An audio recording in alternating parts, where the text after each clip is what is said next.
With me today, of course, is co-founder of the Gaggle, Peter Lavelle, and it is 10 a.m. on the East Coast of the United States, which means that it is time for our weekly joint live stream.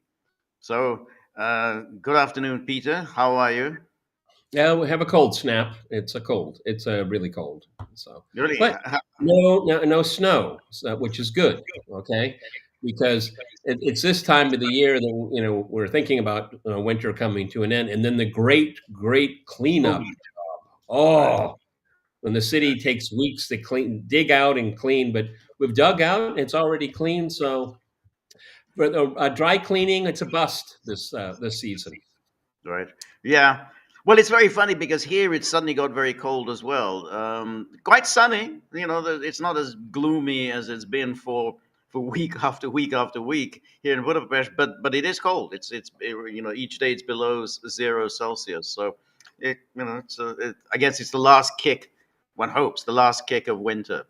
Yeah, maybe the weather and Zelenskyy have something in common. We don't know. Yes. So we're going to talk about Zelenskyy, but before we talk about Zelenskyy, there was a very strange thing on over the weekend on this show called Face the Nation, or as Trump likes to call it, Deface the Nation. He's very good at coining these phrases. That is and the analog to it is what is it? What is Face the Nation? What's the other one? Oh, geez, I screwed up a joke. But Right. anyway, Meet the Depressed. Yeah. Meet the Depressed. That's not mine. That's Katie and Aaron. Okay. So. Yes. And so what happened was that this woman, Margaret Brennan, remember her from the election, she was interviewing Secretary of State Marco Rubio in Riyadh, and then she made a segue into J.D. Vance's speech at Munich, and I don't want to spoil it for anyone who doesn't know, but let's just watch this and see what people will make of it. Let's see. Here we are. All right. About what happened in Munich, Germany at the security conference, Vice President Vance gave a speech and he told U.S. allies that the threat he worries about the most is not Russia. It is not China. He called it the threat from within, and he lectured about what he described as censorship, mainly focusing, though, on including more views from the right. He also met with the leader of a far-right party known as the AfD, which, as you know, is under investigation and monitoring by German intelligence because of extremism. What did all of this accomplish other than irritating our allies? Well, why would our allies or anybody be irritated by free speech and by someone giving their opinion? We are, after all, democracies. The Munich Security Conference is largely a conference of democracies, in which one of the things that we cherish and value is the ability to speak freely and provide your opinions. And so I think if anyone's angry about his word, they don't have to agree with him, but to be angry about it, I think actually makes his point. I thought it was actually a pretty historic speech, whether you agree with him or not. I think the valid points he's making to Europe is we are concerned that the true values that we share, the values that bind us together with Europe, are things like free speech and democracy and our shared history in winning 2 world wars and defeating Soviet communism and the like. These are the values that we shared in common. And in that Cold War, we fought against things like censorship and oppression and so forth. And when you see backsliding and you raise that, that's a very valid concern. We can't tell them how to run their countries. He simply expressed in a speech his view of it, which a lot of people, frankly, share. And I thought he said a lot of things in that speech that needed to be said. And honestly, I don't know why anybody would be upset about it. People are you don't have to agree with someone's speech. I happen to agree with a lot of what he said, but you don't have to agree with someone's speech to at least appreciate the fact they have a right to say it, and that you should listen to it and see whether those criticisms are valid. I assure you, the United States has come under withering criticism on many occasions from many leaders in Europe, and we don't go around throwing temper tantrums about it. Well, he was standing in a country where free speech was weaponized to conduct a genocide. And he met with the head of a political party that has far-right views. and some historic ties to extreme groups. The context of that was changing the tone of it. And you know that the censorship was specifically about the right. No, I have to disagree with you. Free speech was not used to conduct a genocide. The genocide was conducted by an authoritarian Nazi regime that happened to also be genocidal because they hated Jews and they hated minorities and they hated those that they had a list of people they hated, but primarily the Jews. There was no free speech in Nazi Germany. There was none. There was also no opposition in Nazi Germany. They were a sole and only party that governed that country. So that's not an accurate reflection of history. I also think it's wrong. Again, I go back to the point of. So that I have to say that is a new one. I haven't heard that argument made before, that somehow free speech was to blame for the Holocaust. I mean, that's a very radical position to take. So I don't even understand what the logic of her argument, that somehow free speech was weaponized in order to conduct the Holocaust. I thought she was talking about the genocide in Gaza at first. That's what I thought was being talked about. George is absolutely right. I mean, the history of the Nazi regime from 1933 to 1945 in Germany is one of the most researched topics of all time. Right. And so, what's this woman's name? Margaret what? Margaret Brennan. So Margaret Brennan is adding to the debate. Well, who would have thought? Okay. Right. She has no idea what she's talking about. That's why people don't watch that kind of news anymore, because that is an intentional weaponization of history. Okay. Yes. It is intensely ahistorical. It is intensely immoral. And so everything, again, George and I have talked about this so much. Everything, if you don't like it, it's Nazi Germany and the Holocaust. Right. Eggs are so expensive. You have to go back to the Holocaust and the Nazis. Right. You know, I mean, this is why there is this parting of ways. I mean, I don't have time. You know, I'm always interested in debate, but I mean, if this is how you formulate the terms and conditions of engagement, I don't have any time for you. Okay, right. You have no idea what you're talking about, and you're projecting the present into the past. Yes, it's strange, because I don't know at what stage was she talking about the free speech in Weimar, you know, but again, the Nazis weren't exactly champions of free speech under Weimar. They used to beat up their opponents. They used to attack their opponents. I mean, they had a violent approach towards debate, and there's certainly no free speech after they took power. I mean, if you're going to say, oh well, you know, the Nazi Party weren't banned, but you know, then you're just going back into history. Well, I guess if Kerensky had arrested Lenin in 1917, there'd have been no Bolshevik revolution. I mean, we could always keep going back and back in history. Can I have another beer, please? So we're talking counterfactual history. Let's have another beer. Exactly. Well, what's the point of that? It's just such a stupid argument to make. And then, you know, Rubio is a very gentle person, but you know, he interrupted. I mean, this was just too much for him. You know, George and I try to call balls and strikes here. Okay, you know, Rubio's delivery is not bad. Come on, you got to give him. You know, you got to give him that. It's not a bad delivery. Okay, I think that. Again, it's kind of a more of a gentle approach since he has power now. I would have just been more forceful in saying how J.D. Vance characterized the state of speech in Europe. It's not good, everyone. No, George and I will go further. The discussion of Palestine, Gaza, was verboten, to use a German word, at the Munich conference. Okay, J.D. Vance did a wonderful critique about our shared values, but he didn't go far enough, and I was very disappointed about that. Okay, I was very disappointed because George and I spoke about this yesterday. The examples that he cited are perfectly valid, and they should be confronted. But you know, there was a 900-pound gorilla in the room that was not mentioned at all. Right.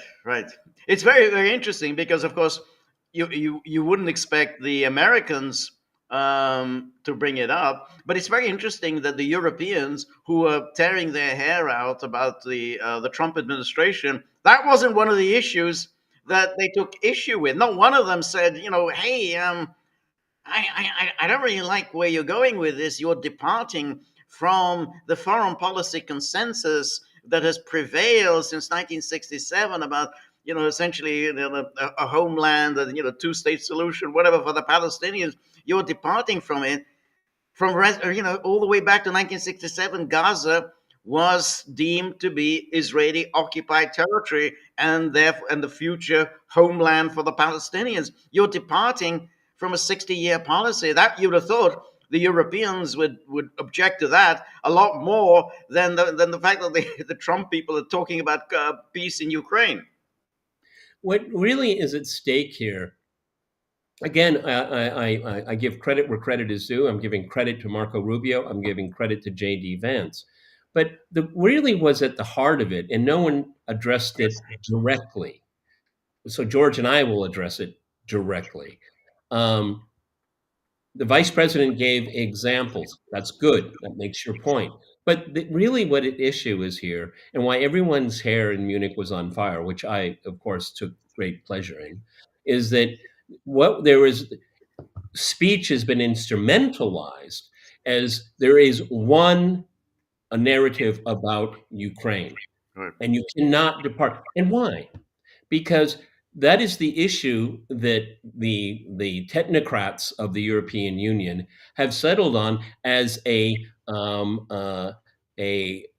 an issue which they can corral everyone. You cannot deviate on this one issue, and it's really kind of interesting because this comes right after the heels of COVID, where they did exactly the same thing. Right. Now that is their device, their rhetorical mechanism to keep everybody inside their suffocating tent. Right. Okay, right. And then you have people like Pete Hegseth, who would have thought a few months ago, but we'll leave that aside, and just came straight out and addressed geopolitical realities. But those geopolitical realities, which we've been talking about since the start of the conflict, and maybe not here, but all the way back to 2014, he addressed geopolitical realities that could not be processed by their controlled narrative.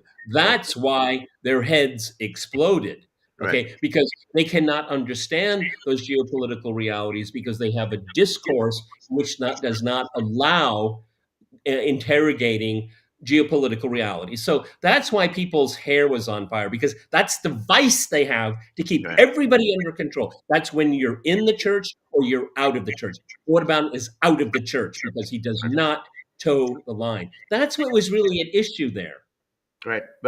No, that's right. And that's the interesting thing here is that we have this absolute demented approach on the part of Europe that has no rhyme or reason to it. It has no rationality. And I think the COVID thing is a good example because, of course, it never had any rhyme or reason to it. Everyone had always said, well, hey, it's always been official dogma that, which everyone had always accepted, that masks don't protect you against micro particles. Everyone, no, we have to have masks. And then again, vaccines made very little sense because, if you're vaccinated, then you should be, you're good to go. Why do you care whether somebody else is vaccinated? So, on issue after issue, it never made the slightest bit of sense. But this was the dogma, and anybody who challenged the dogma, and boom.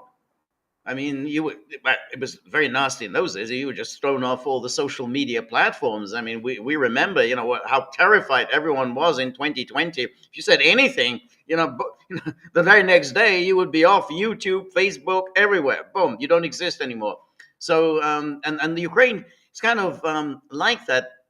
And what is so interesting is that now that things certainly are moving, and they're moving because we know that there's this high-powered delegation from the Americans, which includes Marco Rubio. He is in Saudi Arabia, but he's going to be joined by Mike Waltz and by Steve Witkoff. So it's a high-powered team. And nobody knows if Keith Kellogg is going to be there. That's Yeah, a little. it doesn't sound like It's like that gnat that is like flying. It's like where you sense it. You sense it, but you really don't know. You know, Margaret Brennan. Let me give you a historical analogy, no, historical reference that you're probably not aware of because you're badly educated. Really, what happened in Munich is like when Gorbachev was talking about perestroika. And then you had Erich Honecker in Berlin. No, we fought so hard to toe the line. We've done everything Moscow said. We've done everything that Moscow said so well that we're actually a success story in the communist world. Okay? Very few others can actually say that. Every other communist regime have their blemishes, believe me. Okay, but the Germans, you know, they were marching along there. They were very proud of it. And then Gorbachev, I don't know, maybe we had to rethink this. You know, someone came up with the term. There was the Brezhnev doctrine and all this. Well, Gorbachev had the Sinatra doctrine. Do it your way. Okay, and this is what blew fuses in Eastern Europe, particularly the East German. They're just like, no, because as George and I have talked so many times about, how would change come about in the Soviet Union and its client states in Eastern Europe. And it's like, well, will the Poles pull it off, or will the catalyst be the Hungarians, or will the catalyst be the Czechs? No, the catalyst always would have to come from the center, from Moscow. We've seen that. This is a replay of that. Right. Yeah, no, that's right. But of course, Honecker was correct in his diagnosis, because he said basically the whole thing is going to unravel. That's right. So all the more reason why I gave that one. Yes, exactly, because back in 1968, if you remember in 1968, with as the Czechoslovak crisis was developing, the Soviet leaders were very unhappy, and they had two summits. The Soviet leaders met the Czechoslovak leaders. The two summits. There was the first one is I forgot the name of the town, and then the second was in Bratislava, and at these summits, the Soviet leaders said, "What are you doing? I mean, the whole, oh no, it's communism with a human face. We're not trying to dismantle anything. It's communism with a human face." And the Soviet leaders said, "Don't give us this crap." Yeah, but because then the Soviet communism with the human face, our faces aren't human. Can we get a clarification on that, please? We need a clarification. And the final meeting, which was in Bratislava, and at that stage, and even though the Czechoslovak leaders left, it's hey, great, we've got an agreement with the Soviet leaders. So no, that's it. We're done. And the reason they said we're done is they knew that the whole thing was just disintegrated. There wasn't going to be a communism with a human face, because the communism would be out. And once the communists were out in Prague, they'd soon be out in Budapest. They'd be out in Warsaw, and then the whole thing would come unstuck. So Honecker was wondering, what are you doing? What's the plan here? And there was no plan. Gorbachev really had no plan. So yes. Well, no, I mean, it's again. I think that's what happened in Munich. This is why I bring it up, because people like J.D. Vance. Well, what do we do now? Well, that's up to you guys. Okay, right. I mean. Right. No, but it's very interesting, because in some ways you could say that Trump is carrying out a perestroika, but we'll see whether that works. But Trump is certainly carrying out a perestroika. I mean, it's something. Hey, this alliance, this transatlantic relationship is long past its sell-by date. It needs re-examination, needs to be rethought. Let's do it. And they're saying, hey, if we start rethinking, there's not going to be anything left. No question, that's what they're confronting Trump with. This perestroika is going to come unstuck. And again, we need to stress, because again, the media is not going to talk about it, because either they're just too ignorant, they're too stupid, and they're ideologically possessed. George and I could spend a number of podcasts discussing the pros and cons of NATO expansion in the 1990s. It was a topic. People openly talked about it. And there were those that were saying that, if you continue down this path, we're going to get maybe in the year, 2022, there could be a conflict with Russia. None of this is new. None of it's original. The only thing that's different about it is that the power center, those at the top of it, at least in a formal sense, have actually revisited a debate that was very thorough, very heated in the New York Review of Books and London Supplement and all of this. This was for us, these are ideas that are finally come to fore. But if you look at the audience in Munich, it's just like, this is heresy that, that has never been uttered. No human has ever uttered these words through their lips. No, it's not. No, that's exactly right. I mean, I remember when I gave that, my presentation before the UN Security Council. I went through all that, the things people said, and so on. And the British delegate, he was just openly kind of twiddling his thumbs, kind of looking through his phone, obviously just going out of his way to show how little attention he was going to pay to anything that I said. And that was just basically they don't have any arguments at all. It's always, those are just Putin talking points. That's it. Those are Putin talking points. They don't have anything at all. It's precise that. Well, this was George Kennan. This is what he said, 1997, 30 years ago. This is George Kennan. You say Putin talking points. Putin wasn't even around then.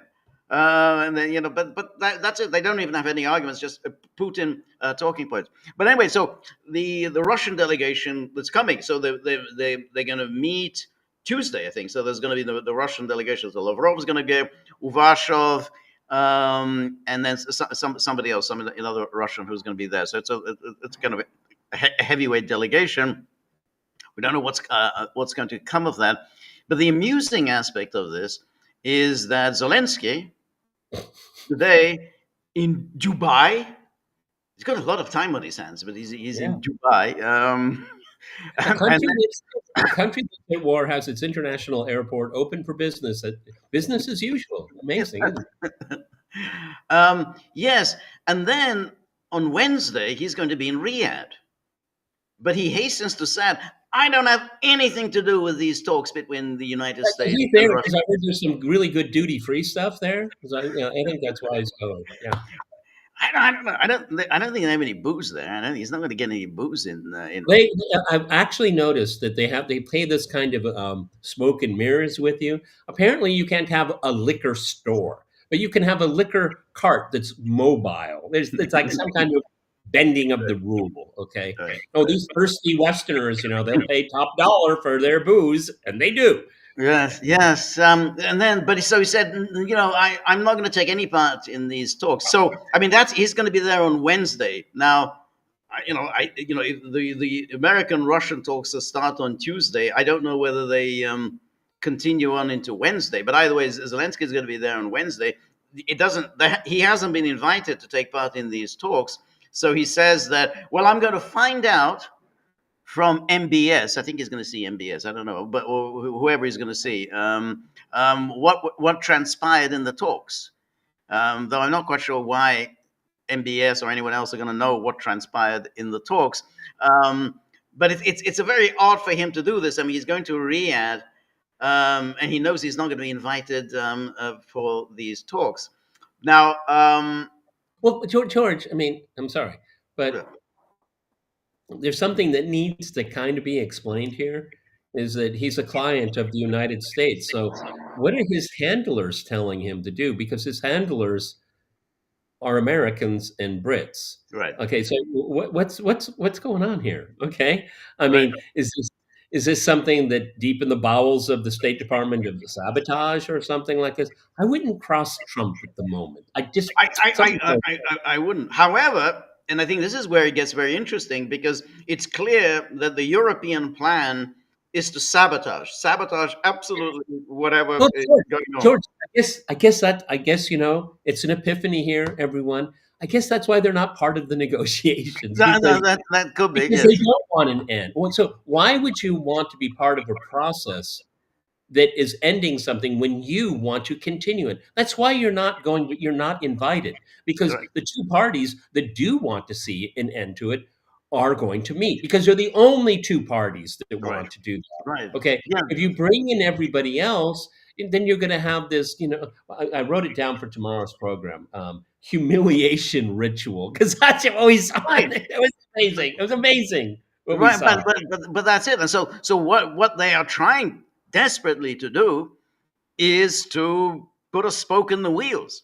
And so Keir Starmer, the UK Prime Minister, a country that's going through, his government, just a few months after he's winning a landslide, I think it's running behind Nigel Farage's reform.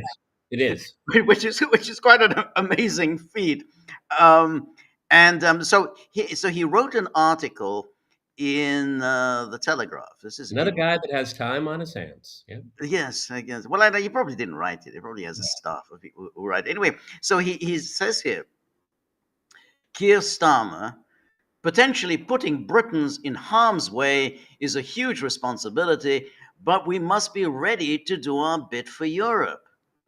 And what is that bit? Well, he wants to send troops into Ukraine. And how is that going to help Ukraine? It's not going to help Ukraine, but what he's trying to do is to thwart any prospect of any kind of a deal, because there's no way the Russians are going to accept the British as, in some ways, either peacekeepers or security guarantors of Ukraine. The two terms are always being used interchangeably, but they mean something completely different. And so here he says that Russia is still waging war in Ukraine and is still fighting for its freedom, and Ukraine is still fighting for its freedom, which is why we must not relent in our efforts to get the kit Ukrainians need for their fighters on the front line. While the fighting continues, we must put Ukraine in the strongest possible position ahead of any talks. That's the same old crap. And then the UK is with anything new in 2 years. No, can't come to the UK is ready to play a leading role in accelerating work on security guarantees for Ukraine. This includes further support for Ukraine's military, where the UK has already committed £3 billion a year until at least 2030. But it also means being ready and willing to contribute to security guarantees to Ukraine by putting our own troops on the ground if necessary. So he's now saying he's going to put his troops on the ground. Now, what he said, he uses these terms: peacekeepers, guarantors. They've been very, very different means. But there's absolutely no way Russia can accept any deal in which British troops are going to be there. And Macron has also said, we will also put troops on the ground. The Germans have said, no, we're not going to put any troops on the ground. Yeah, they've done that before. Exactly. They've done that before. It's just the Germans are not going to go down there.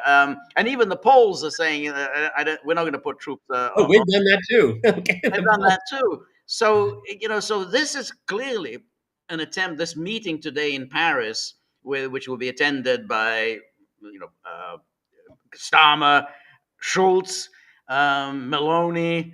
I think Tusk is going to show up. Yeah, I think Tusk is going to be there. Yes, yeah, exactly. And then there's going to be the Dane.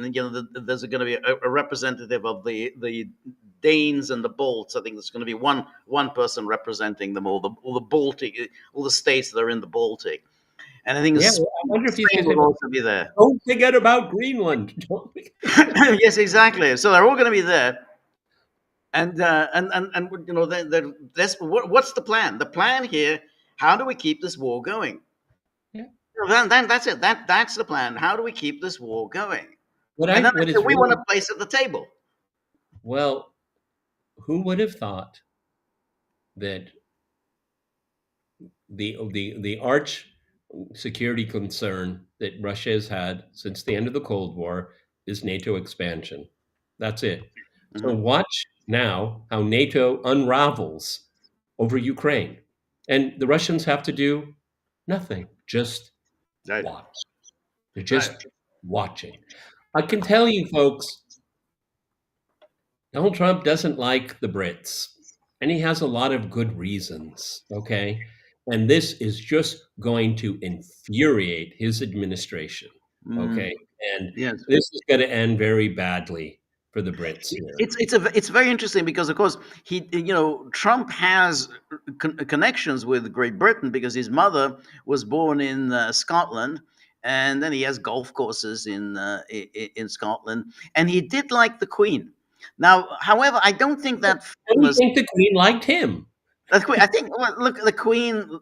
She's seen so many presidents. I mean, I think I think Harry Truman was, I think, the first U.S. president that she greeted as Queen. I think he was still president then. No. 1952. He was still okay. president. Well, then that's a really right. tiny. But that's it. She became Queen in 1952. And so it was Harry Truman. Yeah, it was his last year in the. Yeah, that counts. I mean, that counts. She met Truman, so she went through Truman, Eisenhower, Kennedy, Johnson, Nixon. Go through all the. So she's seen an awful lot of presidents. So she's used to them. I mean, she's she has to go through the formalities and like all of them. I'm sure she felt Trump was a very strange figure, very unlike any of the other presidents. I'm sure they talked about real estate and interior design, and my wife. If you need any help, my wife. Yeah, that's exactly. I got your number. I'm sure she found it to be a very strange conversation. Like your landscaper. Who's your landscaper? That's it. Exactly. And I think but that didn't apply to her children. I think Princess Anne.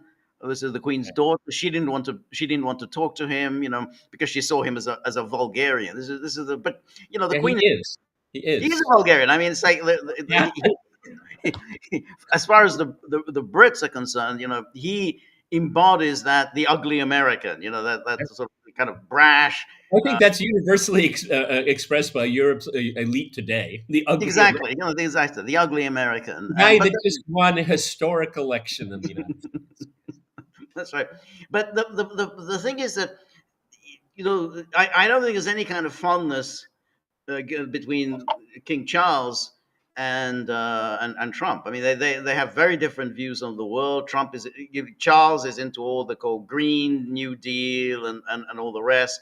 He was into all the masking and everything. I mean, he's part of the World Economic Forum group. So I don't think there's going to be any great fondness between Trump and Charles.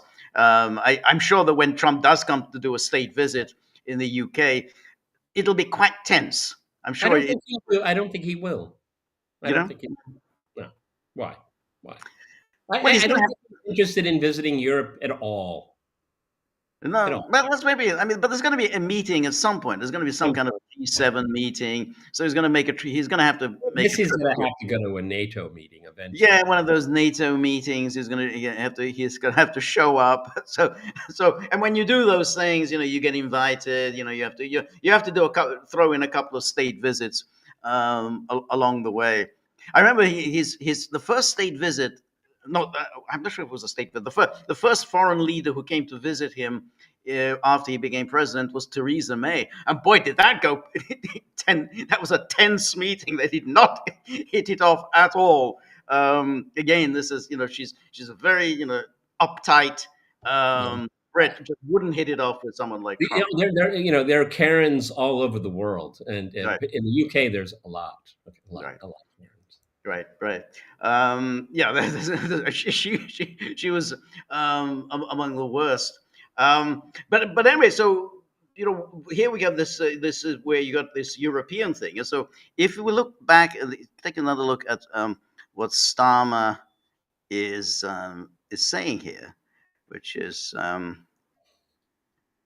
here we have. I do not say that lightly. I feel very deeply the responsibility that comes with potentially putting British servicemen and women in harm's way. It's putting them in harm's way. Okay, but I thought this was supposed to be peacekeeping. Well, exactly. That's exactly. If there's harm, what peace are you keeping? Exactly. I mean, if there's none. I mean, that's the whole point. I mean, if they're in harm's way, then they're not peacekeepers. But any role in helping to guarantee Ukraine's security is helping to guarantee the security of our continent and the security of this country. They say this. I don't even know what that means. I don't know what it means either. They don't make a case for it. They just assume the predicate and go from there. I don't Yeah. deceive. Yeah, The threat to European security is NATO. right, exactly. Because it's dragging you into conflicts that you don't have to be involved in. The end of the war, when it comes, cannot merely become a temporary pause before Putin attacks again.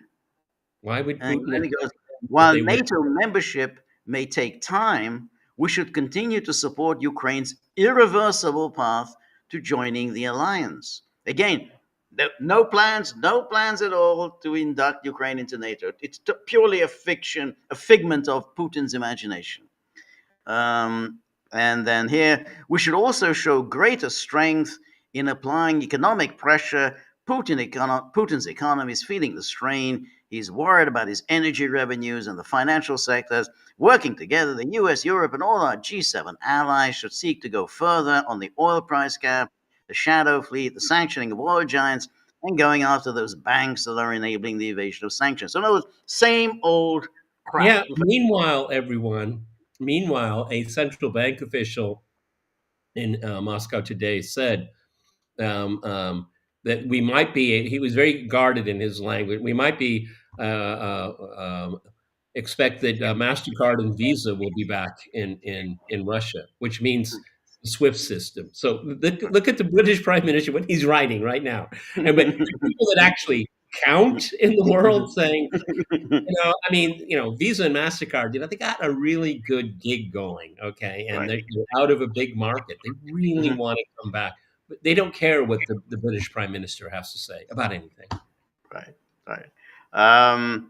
And then here, so this is Bloomberg, which again, also, says the same thing. EU seeks a military revival under pressure from Putin, Trump.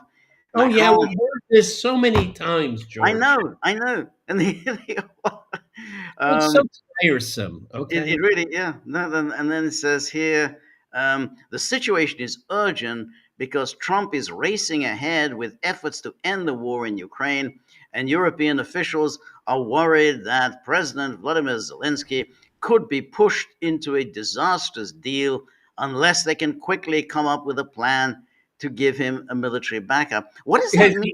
Has the EU ever done anything quickly? Well, that's right, but it says into a disastrous. In other words, he's worrying a disastrous deal, so they have to come up with a plan to give him a military backup. So they're telling him, don't do any deal, don't agree to anything. This is the whole plan to try to thwart any agreement. Don't agree to anything. They have no tools. This is I warned everybody yesterday we would have to go through this ridiculous ritual, okay, and we are. Right. And then so he says that that the Trump administration has told European officials that he wants to secure a ceasefire in Ukraine by Easter. According to people briefed on conversations, some officials said the place of the talks, which begin this week in Saudi Arabia with top US and Russian officials, is ambitious and potentially unrealistic. So that's saying getting a resolution by the end of this year is much more likely, one person said, while adding they remain in a wait-and-see mode. The spokesman for the White House National Security Council didn't immediately respond to a request for comment. Okay, go back, okay, please. Mm-hmm. Okay. Getting a resolution by the end of the year is much more likely. I might agree with that. What is that resolution? Can you put some flesh on those bones, please? Right. But see, that's the and that of course is the point that what they really want to do is continue the fighting. Now, Trump, the Trump team. I mean, and if it talks about Easter, if that's that issue has come up before Easter, April the 20th this year, so it's relatively late. But basically, it's 2 months from today. But I'm sure that is that's something like that. They want to ceasefire let me ask in the very near future. That's the way I would look at it. If we're looking at Easter as some kind of benchmark, and I'm not going to say deadline, but benchmark. I think the basic ideas with the two parties, Russia and the United States, I think that is doable. but I don't think you would have a comprehensive um, um, uh, plan to wrap up. I mean, basic principles in 2 months. I think yes, that's doable. Okay, look, everybody. This is something that George and I brought up on my program yesterday with Dima Babic. The conflict is continuing. Okay, so, we there has to be and this conflict, and George and I have been very, very careful. I think, much to our credit, being very careful about looking at deadlines and completion dates here. You can have a working principle and not all the details. And the way the Russians are so distrustful of the West right now, they're going to need everything hammered down before they're going to make a move on the battlefield. That's how my reading. What's yours, George? Well, I think that's a very good point. But this is where the problems, I think, will arise, because what these negotiations that are taking place between the Americans and the Russians is I think that the Americans are going to offer Russia, hey, normalization of relations. We're going to deal with all the issues of, the embassies and consulates and diplomatic compounds. We're going to talk about removing the sanctions, and even talk about a partnership, to deal with mutual issues. That respect that you want, we're going to do all of that. But what we want from you in return is a ceasefire to bring this war to an end. And that's, I think, where it gets very difficult, because I think, at this stage, Russia has not accomplished its goals. And I mean, first of all, if you have a ceasefire now, then the oblasts are not fully under Russian control. And basically, you're kicking all the problems that have been, accumulating over decades. You're just kicking them down the road, because you still have all those problems. But this is where it's going to get difficult, because Trump is saying, hey, look, I'm offering you this. This is the things you've wanted, and you're showing me the back of your hand. He's not gonna take kindly to that. So that's why it's going to be quite difficult to see what would be the basis for something that's agreeable both to the Americans and the Russians. Yeah, and it's interesting, because this is one of the great tensions in addressing the ending of this conflict, because Trump obviously is looking for a win. He wants to do and I'm going to use my parlance here, a quick and dirty. Okay, Mhm. he doesn't want to get bogged down in it, and by forcing the issue, and I think this is a smart negotiating strategy. You can get more concessions. Okay, Right. and that's the tension that the Russians have to deal with, because, as we've said from day one here, the Russians want an outcome that is definitive, so they don't have to do it all over again. Right. Okay, but see, and both sides are using, we don't want to have to do it all over again, but from different trajectories. Okay, Right. but it Right. is the Russians have made enormous investment in this policy, and they don't want to revisit it. The population doesn't want to revisit it again. Okay, they want Right. they want an outcome. Well, I think that's right, because of course, if you do, as I say, if you do have a ceasefire now, again, the issue of the oblasts, that is going to be kicked down the road. But there's also the question of, well, what happens in the meantime? Because Russia would at least demand demilitarization of Ukraine. That's going to be violated right away. I mean, it's like, because we know. I mean, even from what these people are saying, we just look at what Keir Starmer is saying. We look at what the Europeans are saying. Is that, hey, we're going to go in and start pouring in weapons and then manpower and everything for the next round. So that, again, you're going to, at the very, very, very minimum, you're going to want absolute demilitarization. Strict limits on the size of any Ukraine force, and strict limits on any foreign military presence in Ukraine. Clearly, this is why the Europeans are moving in and saying, no, we want to be there. We want Yeah, we but see, Ukraine. there's a bizarre silver lining to that approach, because that again erodes NATO more and more, because the UK is saying, they want to do this on a bilateral basis between the UK and Ukraine, and not under the auspices of NATO. Which, again, from my point of view, this is a possible negative outcome actually creates a positive outcome. Okay, look, there's going to be no British troops being sent to Ukraine. This is all bluster. I'm not even really sure the British military has even the capacity. What are they going to do? Ask the Americans, can we hitch a ride with you? Of course, that's not going to happen. Okay, what are they going to do? How many major transport planes do they have? Are they going to drive? Right. Well, I think the force is going to be difficult. They could deploy missiles. They could deploy weaponry. I mean, I think that is a possibility. They can, train, arm Ukrainian forces. But, they could just be there as I agree. They don't have 100,000 men or anything like that. 50,000 men or anything. I could, but if they go do what they did in 2014, which is to train, arm, equip the Ukrainian army for a future fight, for the loss of the territory, then that's a real problem, because again, hey, you're just kicking the can down the road, and then it becomes yet another minced street. Also, there's another wrinkle here. The Russians would say this is a NATO force, which technically it is. Okay, that adds more problems here, and I'm sure that's going to come up. I mean, we don't really care what flag you carry on the battlefield. You are a NATO country. These are NATO troops, part of the NATO mission. So they're fair game. See, this is that's why. Over the last few days, I've had a lot of contact with people, and they say, "Peter, are you upbeat? As if it's good news." I said, "Yeah, it's good news, but now it's the hard part. The hard part, it's really hard part." Right. Well, this is the hard part, because I think you used the phrase yesterday, which was the "be careful what you wish for," because you suddenly have an American administration that's taken a very different tone than the Biden administration.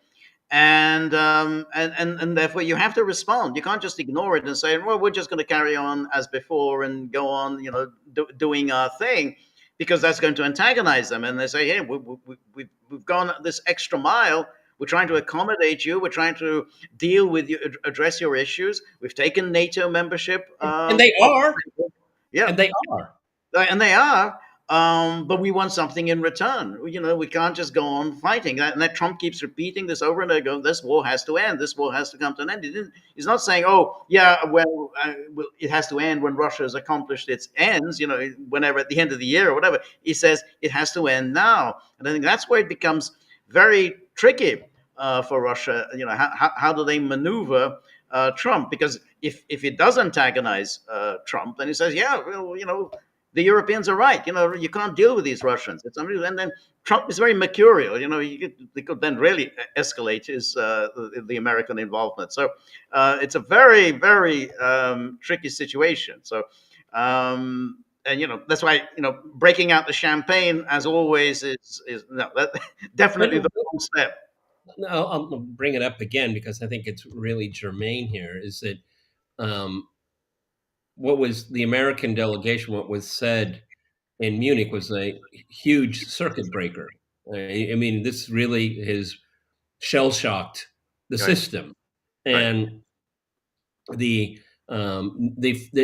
future of NATO is very much at stake here, because being an American-led alliance and having the vassal states there take up that mantle, that is something that has never happened before. The law of unintended consequences are there, because the Trump people will say, don't push us. We're not going to take your pressure, because we can get real nasty with you too.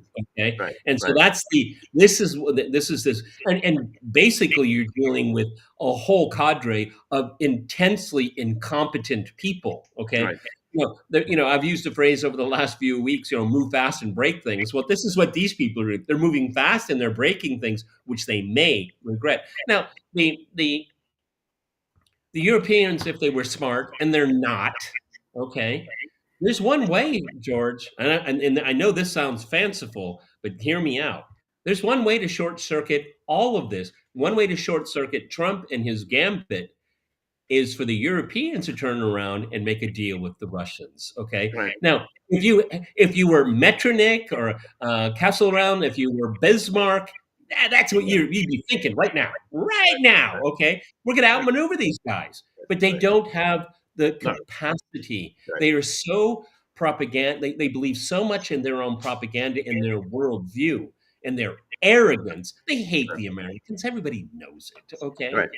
they hate the Americans. Right. Okay? And that hate is deserved. Okay, believe me. But I mean, if you had, you had a Metternich and say, okay, look, what are the pieces we got here? That's exactly what he would do. Right, but I think that's the problem. There is that they already had that opportunity. They had 8 With the years Minsk in which process. they had the Minsk process, in which the Americans were not involved. I mean, they absolutely were not involved in that. That was the French and the Germans. Even that whole thing, that the coup that was organized in February 2014, that was the Germans, the French, and the Poles. Who oversaw the coup? So they had this opportunity, and they blew it. So they've now absolutely wedded to this hatred of Russia. What that also means that some kind of a security arrangement becomes very difficult, because there's no way Russia can accept really any kind of temporary truce, because they know these people, to this continent to the west of Ukraine, they're absolutely going to move in and do whatever they can to try to provoke this conflict and to arm and train the Ukrainians. And just to echo what I said at the very beginning, this is their organizing principle. This is the one that they've clung to. Okay, Yes. This is how you organize and keep the pack together.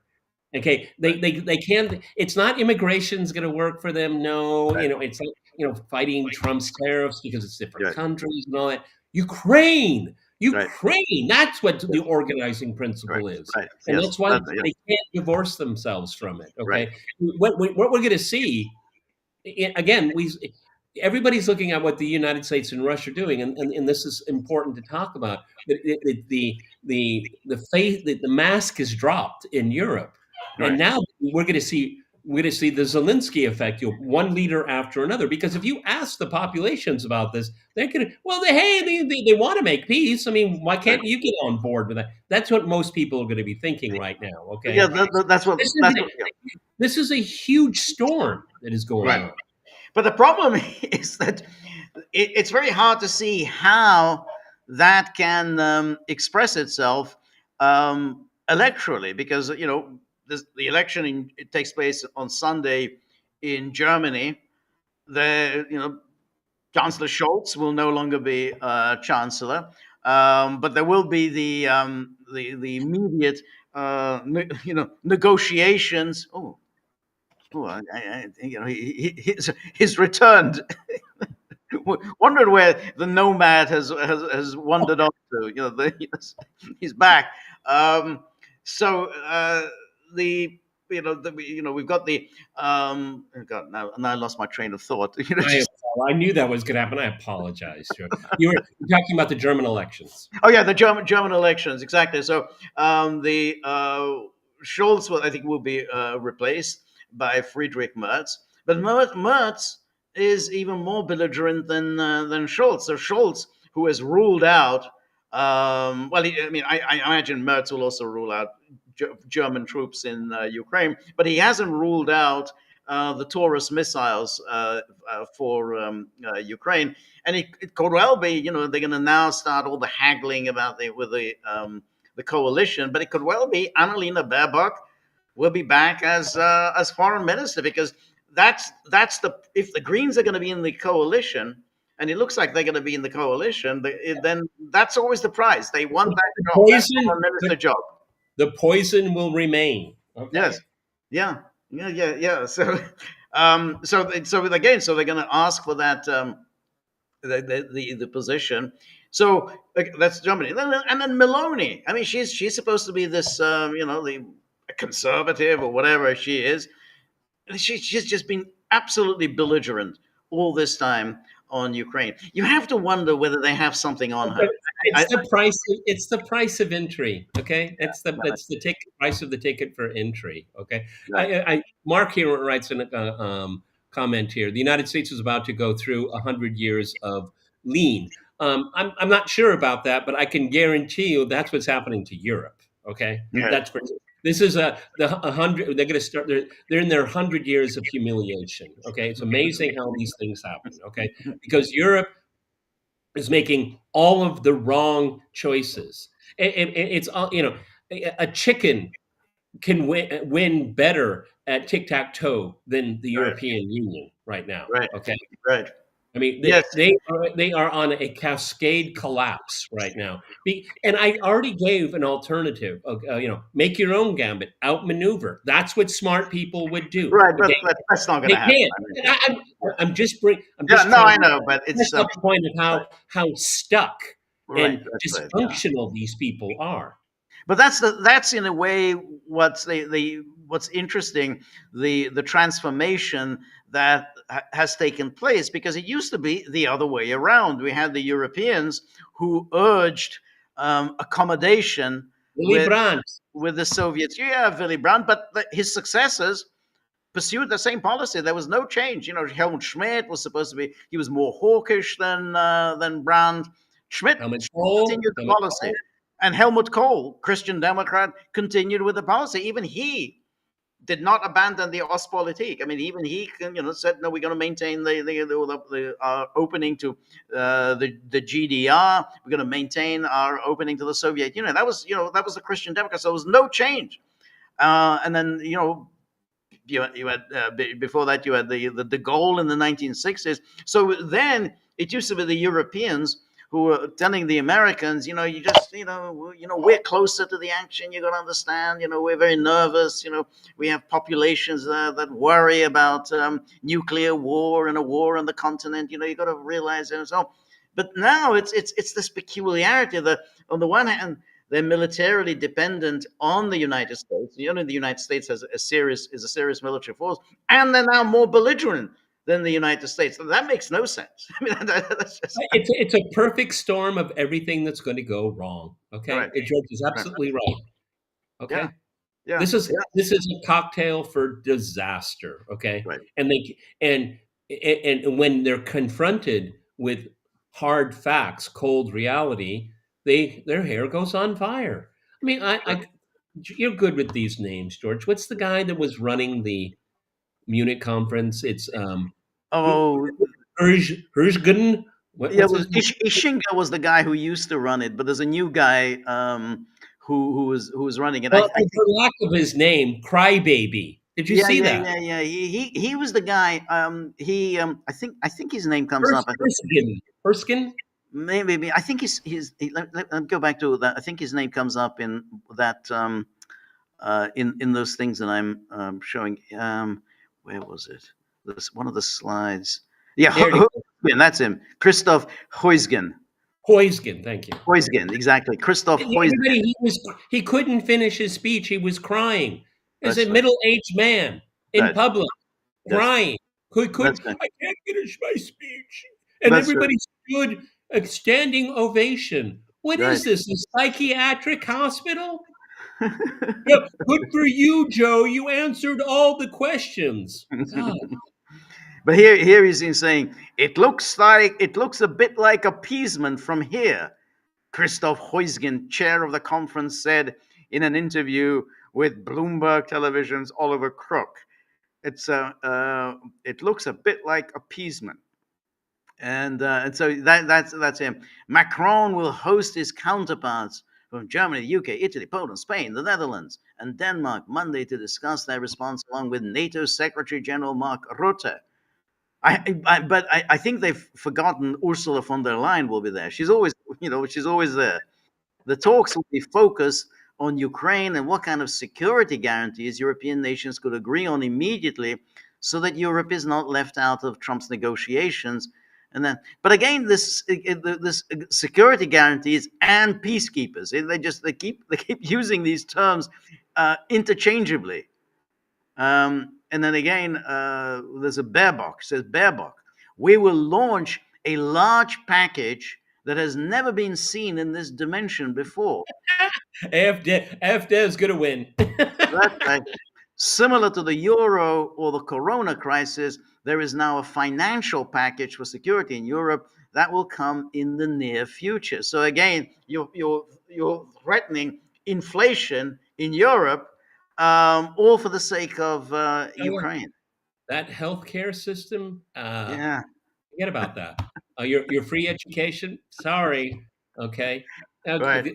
Again, just do everything. Everything is on the agenda. They will do wrong. That's right. But here's the paragraph in Bloomberg says officials in France and Britain also expect to discuss how willing leaders are to tell the US that they are prepared to send peacekeeping troops into Ukraine as part of a deal. Such an offer is likely to be part of a proposal on European security guarantees, even if some countries are reluctant, and would be excellent leverage with US, one of them said. So again, they keep saying this. Security Can you go back? peacekeeping troops. Yeah. Can you go back to that slide, Mhm. please? Yeah. Because they're getting maybe over the target a little bit here. Let me just here we go. Such an offer is likely to be part of a proposal on European security guarantees. Well, Russia is part of Europe. Mhm. Okay, so you're including Russia No, here? No. you're not. See, that's the problem. Yep. That is the problem. This is something that is the poison pill of all of this. Yes. They cannot recognize that Russia has security needs, then this is not going to work from their perspective. 100 years of humiliation ahead of you, Europe. Right. But this goes back to what we've been saying, which is if we're going to talk about security, then it has to be security for everyone. But the way they talk and the way Stoltenberg. I mean, we always talk about Stoltenberg because we've gone through so many speeches and news conferences of Stoltenberg. He was talking about our security, the threats to our security, but he never means anybody else's. It's always the only issue is the non-Russian parts of Europe. And it's actually far, far worse than that, because by talking about our security, it means the other guy must be insecure.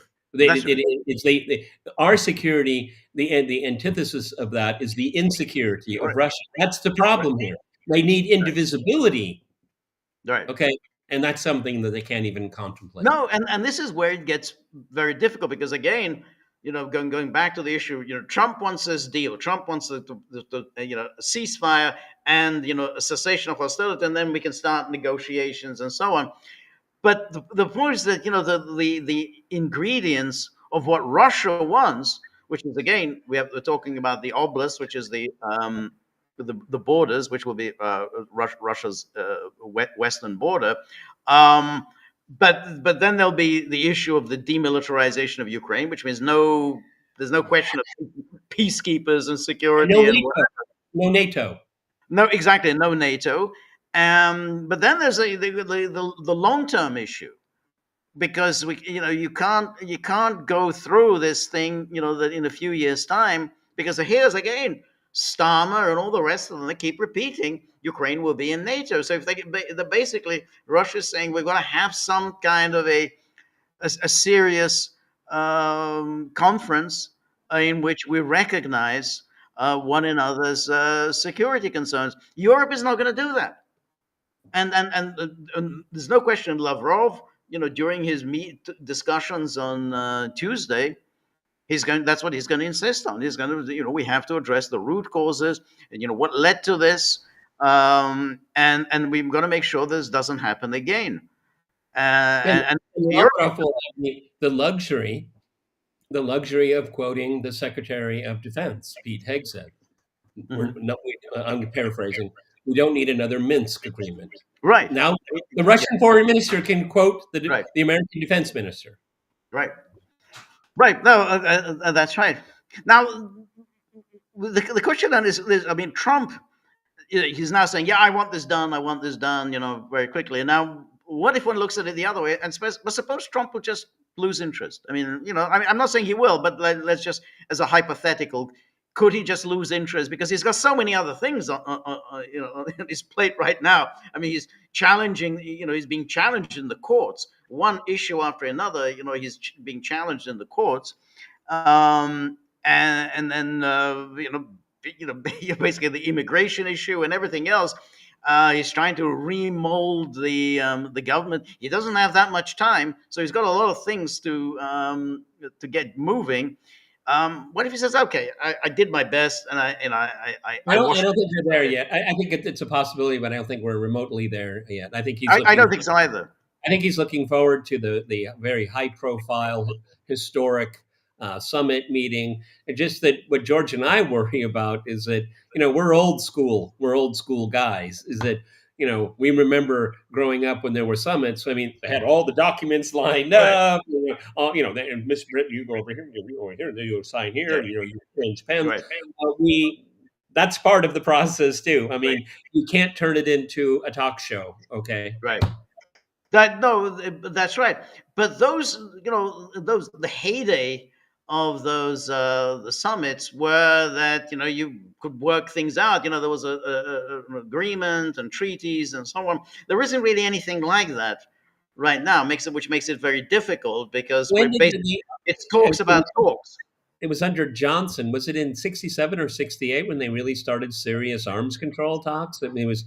That started at, I think it's 1968. 1968 was the SALT talks began in 1968, and the treaty was signed in 1972. And the same with the ABM treaty, which was also in 1972. So there was a long process.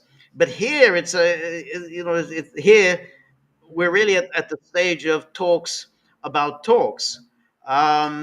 What George and I think we go way deeper than most conversations about this, because if you were to put this whole discussion into a thumbnail, a bumper sticker is ceasefire, and that is a mischaracterization of what's one side. Right. Trump wants to stop the war. He has to be guided and convinced and educated of how it's grotesque that this conflict is continuing.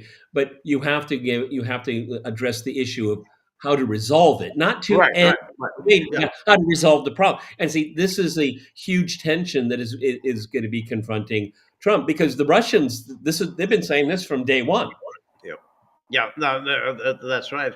But there's no question, because if it does happen that there's going to be a summit between Trump and Putin, and the summit I think would probably happen this month, probably before the start of Ramadan, which I think is at the end of the month. So already we're talking about could well happen within a week or 10 days, sometime within that time frame. If it could happen, that's there's going to be a huge amount of expectation on that. And I would not be for that. I wouldn't be for it. I think that would be a mistake to rush into a summit, because there's going to be huge expectations, and if there's disappointment afterwards, then it has very negative consequence. Again, remember the Helsinki summit of 2018 turned out to be an absolute disaster. Trump, I think he did the right thing in wanting to hold the summit, and I think during the summit he behaved very, decently and with consideration. But he came under so much attack afterwards that he reversed course, and whatever he accomplished in Helsinki was really just, destroyed in the subsequent months. And all the things that came afterwards, like seizing the Russian consulates. I think that came after Helsinki. I'm not sure. That was, again, that's what happens when you don't plan things out in advance and you just rush into these summits. So I think that would be a huge mistake. But that's clearly, that the Americans are working on that on that agenda. No, I mean, what in the talk shows, the Sunday talk shows, as we used to call them, you know, the question is, has the U.S. stopped supplying Ukraine with military? Has the financial spigot been turned off? These are peripheral things. These are so. These are not really the core issues that we should be talking about, and what I think George and I have been, but there's such a simplistic way of stop fighting. That I want that. George wants that. We all want that. But how we get there, like George and I were talking about, be careful what you wish for, because that's what we are. Right. No, that's right. And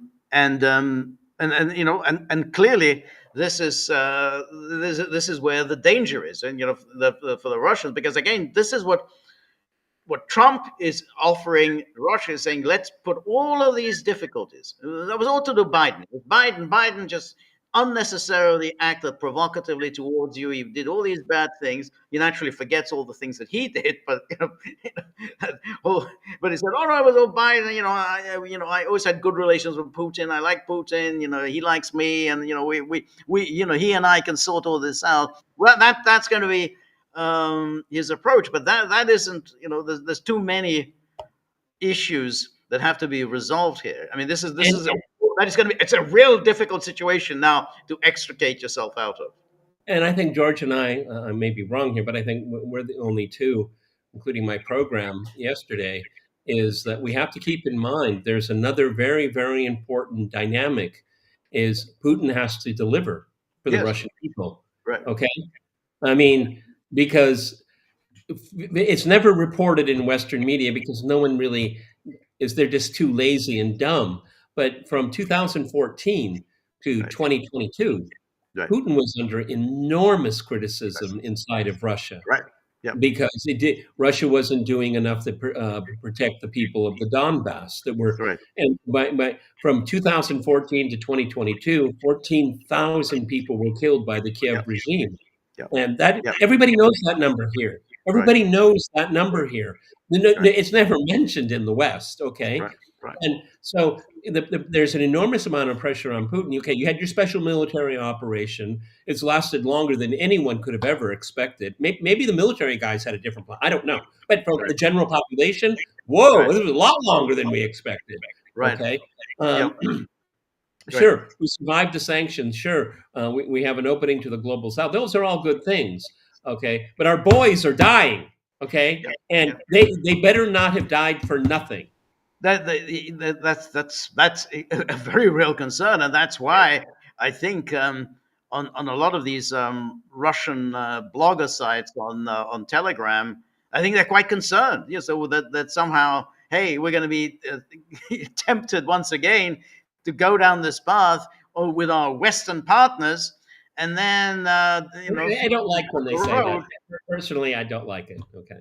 Yeah, then a few years down the road, we're going to say, well, we were led by the nose. And the problem is that there's a long track record of this, whether it was, James Baker's pledge to Gorbachev about, that, hey, not 1 inch to the east, whether it's the agreement, the 2014 agreement to keep Yanukovych in place till to the elections of December 2014.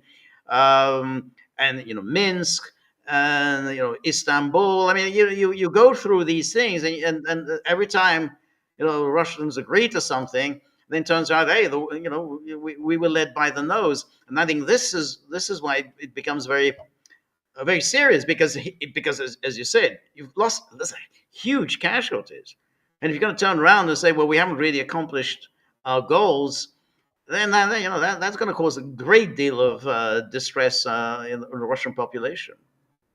And it's awkward for most Western audiences to understand when the Russians say denazification. For me, it's transparently obvious. Okay, the people that are running the Kiev regime at the behest of NATO, Washington, Brussels, and London, that has to be resolved, George. That cannot be left standing. That cannot Okay. be left out. Yeah. And I know that's opaque for a lot of people, but in the historical context, it's a very visceral thing for Russians. Okay, these people with their hateful, racist, extremist ideology, and again, Western journalists do such a I guess because they all work for USAID, but I mean. The insulting, disparaging, racist commentary about Russians that have been spewing out from Kiev since 2014, with the support of the U.S. State Department, with the CIA and MI6. Okay, Right. that will not be left standing. The people that perpetrated the murder of Russians in the Odessa Trade Union building, that is left unresolved. That must be resolved.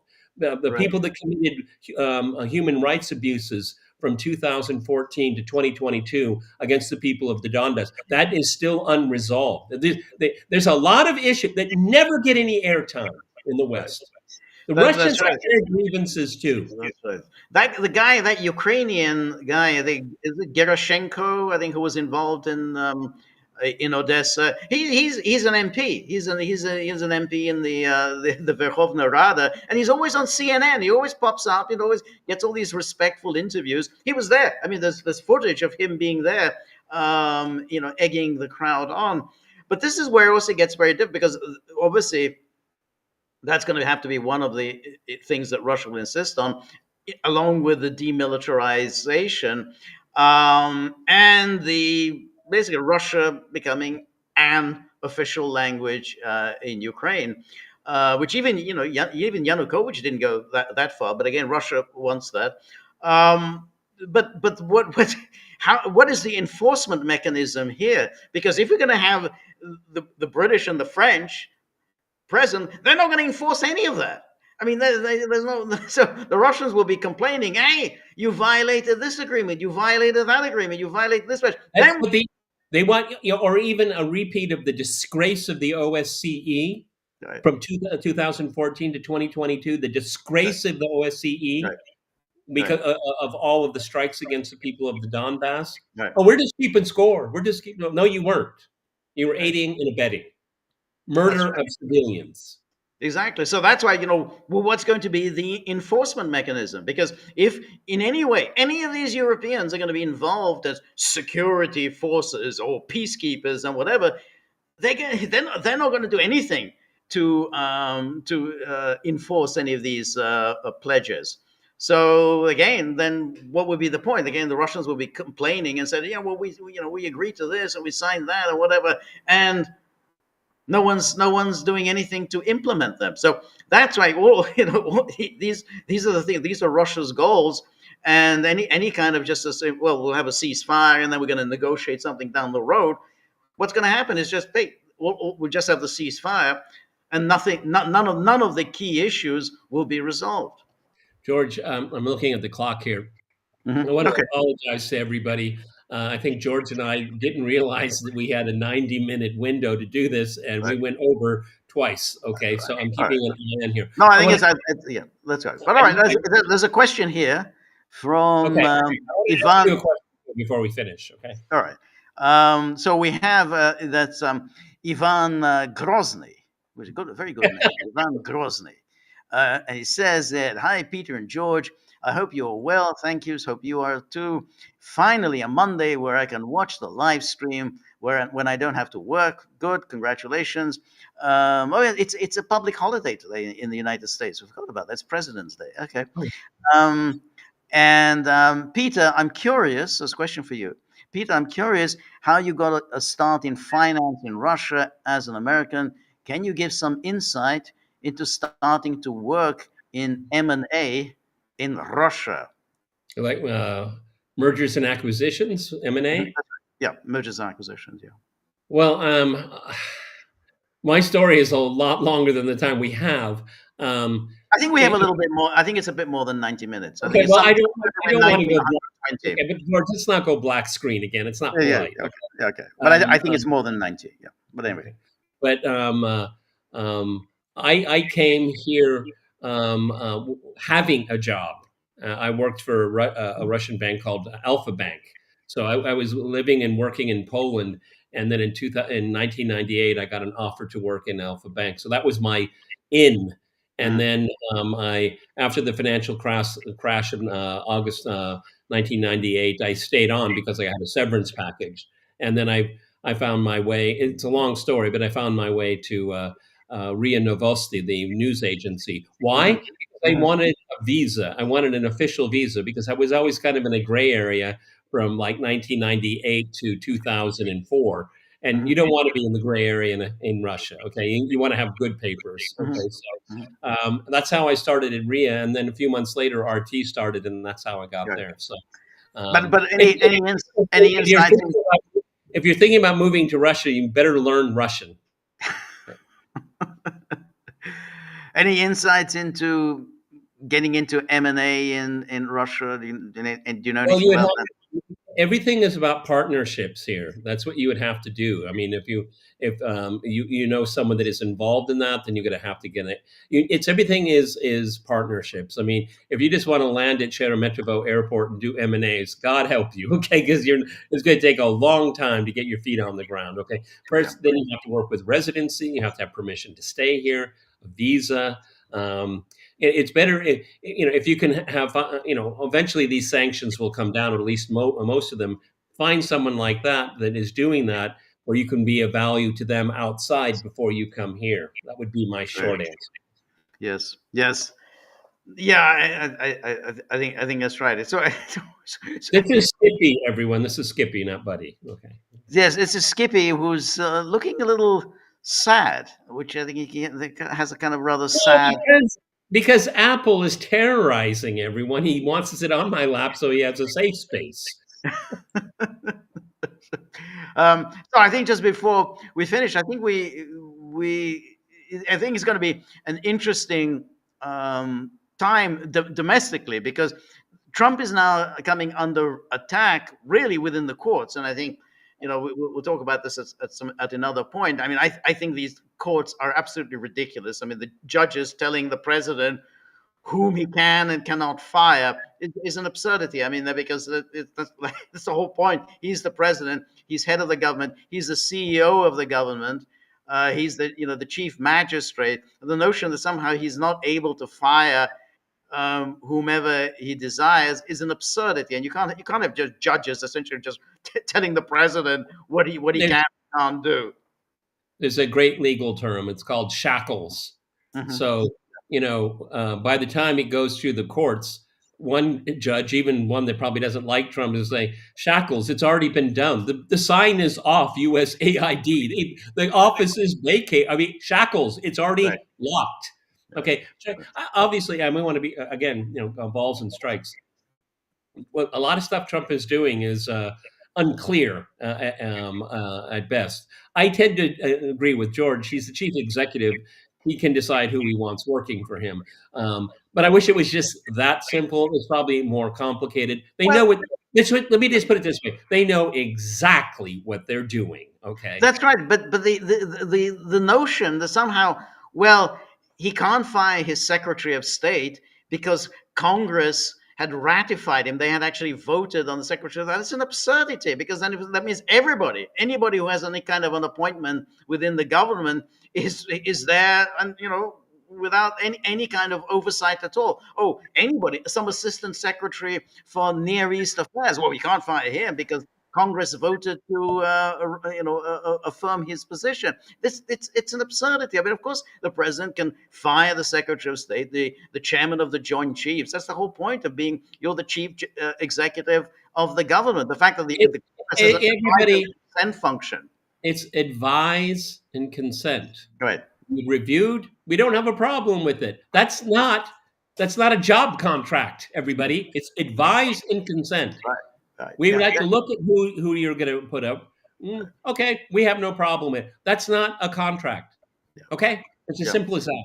Right. No, then because the consequence of that is that you just have a government that is permanently there, and the president doesn't have any power at all over the government, because first of all you have the permanent civil service. They're boom. You can't remove them, but you can't even remove the political appointees either. So talk about a deep state. I mean, this is a deep state that's impervious to any kind of electoral control. That's the logic of these ridiculous rulings by the judges. The Trump people know exactly what they're doing. Okay, Right. and you know what? Just buckle up because it's going to continue. It's going to continue. All right. So. Right. All right, Peter. I think we've had a very stimulating discussion, very enjoyable. Thank you, everybody who has joined Oh, there us. was a question. Can you vape in Moscow bars? Technically, no, but if you're discreet, they don't care. Is that right? As long as you're discreet. Okay. But cigarettes are out. You can't. No cigarettes. Absolutely. Oh, what's here before? What's here? Yeah, this is Mojo. Mojo. Yeah. Where is it? The Ukrainian politician that was present at Odessa, the trade union buildings, was Goncharenko, Alexei Goncharenko. He was deputy for the Party of the Regions. He's now allied with Poroshenko, who is also deputy of the Party of the Regions in the Verkhovna Rada. Zelenskyy has ordered Poroshenko's arrest, accused of trading with the enemy, Russia. So is Zelenskyy feeling? Well, that was everybody heard that. I have a question for George. I'll give you 60 seconds, as I used to always say on my program. What's the fate of Zelenskyy? 60 seconds. Wrap it up for us, George.